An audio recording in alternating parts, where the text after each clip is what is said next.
Well,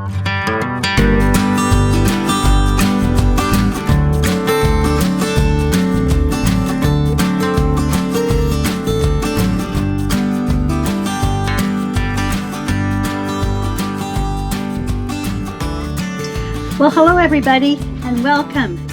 Today I'm going to share with you some of the camera equipment that I use when I make these videos.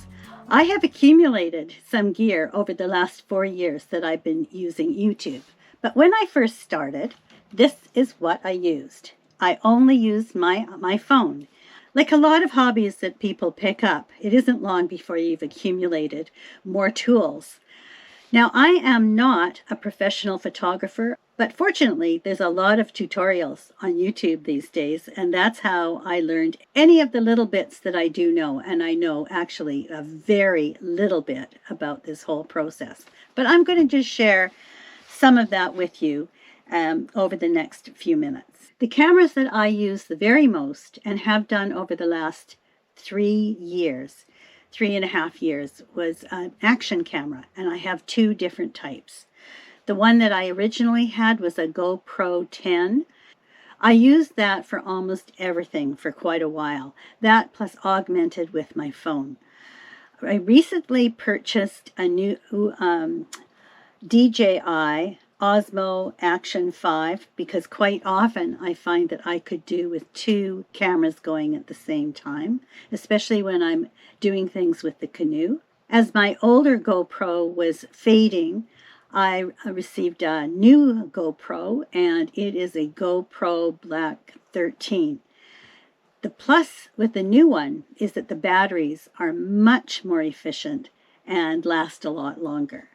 The batteries in the DJI one are also quite long lasting. I'm very pleased with both of these cameras, and I use them a lot.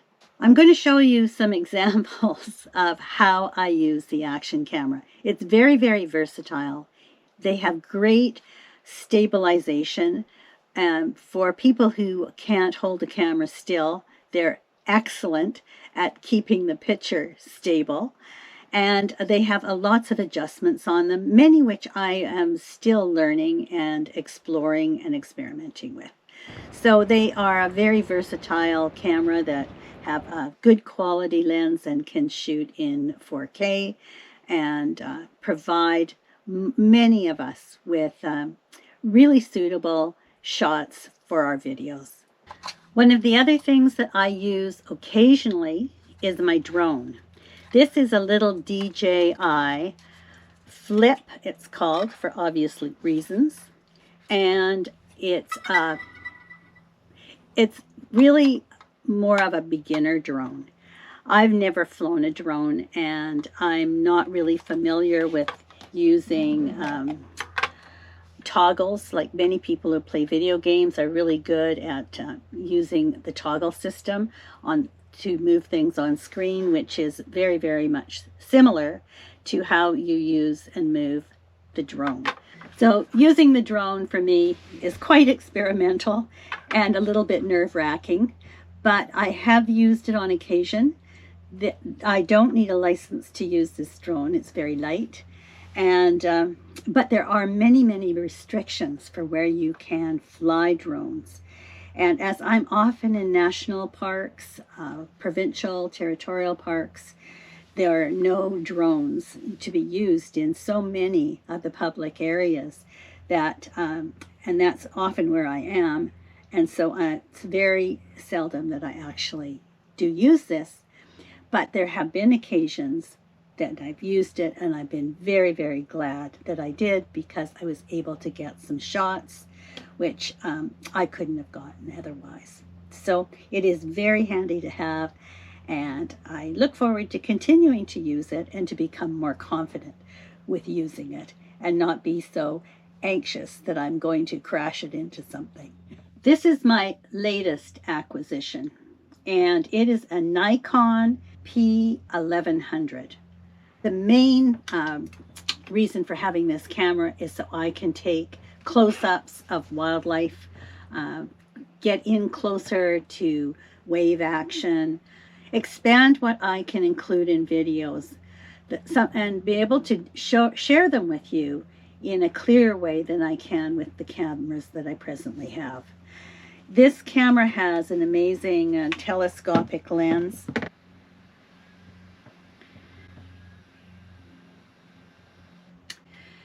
But for me, being not a really skilled photographer, I find that I need to use it on a tripod. Any sort of movement that I might make will cause the distortion in the video to be really pronounced too. So I keep it on a tripod. Because of that, I am at this point somewhat restricted in where and when I can use it. I do anticipate getting better at this, and I look forward to developing a steadier hand as I progress. This camera is quite heavy. It weighs 3 pounds, and so it isn't something that I have out all the time because it's just not suitable for me to be lugging it around plus a tripod. But when I go out purposefully to use it, I go prepared for that, and I'm very happy with the results so far. And it's really very, very useful to me, and I'm enjoying using it. At the present time, I just keep it on automatic, but I can do some things, a lot of things manually, and I have just scratched the surface of how to use this camera properly, and how I can expand my use of it for videos in the future. So this is, like all of these tools that I have, I'm still learning. I'm constantly learning how to best use them. And I just have to go slowly. I can only take in so much at a time. And for me, it's a lot of doing and repeating doing and doing again until I can feel really, really comfortable with learning these new technology tools. The same applies for the editing process, the whole challenge of doing YouTube. It's an ongoing learning experience for me, absolutely, for sure. As far as sound goes, the first microphone I bought is actually attached to the GoPro, which I'm using right now. It's a special case that you can buy for your GoPro, and it has an attached microphone, which really does enhance the voice and the different sounds that the camera can pick up. Without it, without it, the GoPro still picks up a lot of sound. But the mic that's attached to the case, the outer case, the protective case, is really good. It really does help. The first separate microphone that I purchased is a little Sennheiser. It's called an MKE200. It's small, but it does fit onto the case that's presently covering my GoPro, and I can use this. It also will plug into my computer so that I can do voiceover, which is a better sound than what my computer can pick up. It is directional, and there's limitations with it, but it still has helped me quite a bit with my editing and keeping the sound quality a little bit better. It comes with a dead cat. I always think that's the strangest way to describe this, but it does help muffle wind sounds. Fairly recently, I purchased from DJI a mini mic system, and I have only just used it a couple of times. But what I found is that when I'm editing, the sound quality fluctuates so much that I'm always having to adjust it in the final videos. I would like to be able to use a little mini mic more often, and then as I move around, the voice should still stay even as it's recorded on the camera, and it will help me quite a lot when it comes to finishing and editing. I've just acquired this quite recently, and I really have not learned how to use it properly. And it evidently I can adapt it to, I can attach it to my laptop. So if I'm doing voiceover, I can be speaking, and it will be picking up the voice and putting it into the video. I have not tried that yet, but maybe I'll be trying it when I edit this video. We'll see. These can be used in other cameras besides the DJI. So I'm looking forward to being able to be more competent with this too. I have a variety of tools which go with these cameras. I have 2 tripods, a heavier one which I'm presently using, and I have a lighter one which is great for putting in a backpack. Then I have little ones that hold cameras for handhelds. And also this little one, you wouldn't think it could be very helpful. This one is surprisingly useful. It doesn't extend very much, but if I'm walking through the woods and I just want to take a picture of myself walking to or from, I can actually place this on the ground or on a stump, whatever I can find, and set the camera and do what I want to do.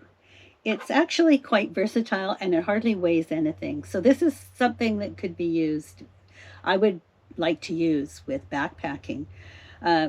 Fortunately, the DJI and the GoPro can be, most of the time, can be mounted on a variety of different handheld tools. And also, I haven't got them out here with me today, but I have a number of other little attachments for, like one's the suction cup that can be suction cupped onto an amazing number of objects. It's only, I rarely use it, but it's very handy when I want it. And the one I use quite a lot has got a clamp which screws on very tightly to my canoe. And so when I'm paddling my canoe, I can set that up, and it can take, and it's on a swivel, so I can take a video of myself paddling or the scenery. And I use that a lot, and it can also be easily attached to a bike or any sort of round bar. So it's very versatile. So yes, all of these things have been accumulated over 4 years. And so I have ultimately a fair amount of money invested, but it wasn't all done at once. Thank goodness it would not have happened. But, you know, every year I do seem to get something else to add to this little repertoire of mine.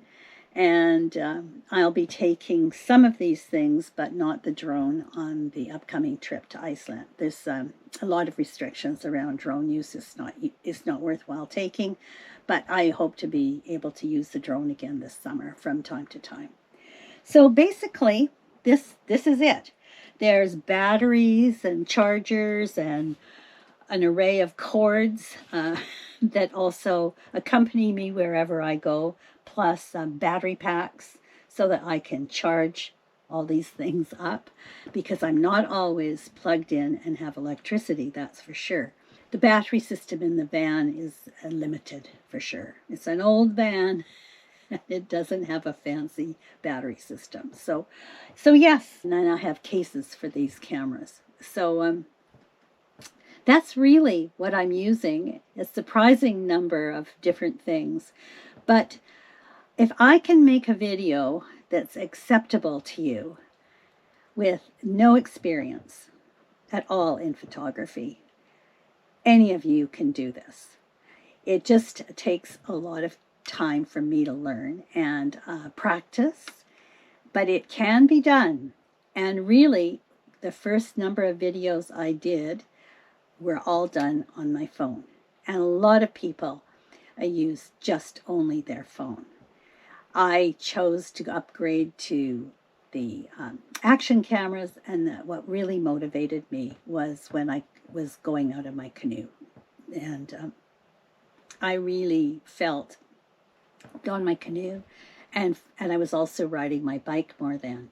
The action cameras give a much smoother finish. That's what they're designed for when there's action. And my action's not as fast as it used to be, so maybe I don't need that much of an action camera anymore. But right now, I still use them all the time. And most of my videos are filmed with my GoPro or my DJI Osmo. So, or both. So that's it. So I hope this has been of some use to you. I would love to encourage you to get out there and try and make a video. Just make one for your family. You don't have to put it on YouTube, and just go do it with your phone. It's really fun to learn to edit. Everything I've learned on YouTube. And thank goodness there's videos about just about how to do anything. Trust me, I use it a lot. So thanks again for watching, and I hope that you've enjoyed some of the shots that I'm sharing. And I look forward to making another video soon. Maybe the next one will be from Iceland. So goodbye for now, and I'll see you on the next video.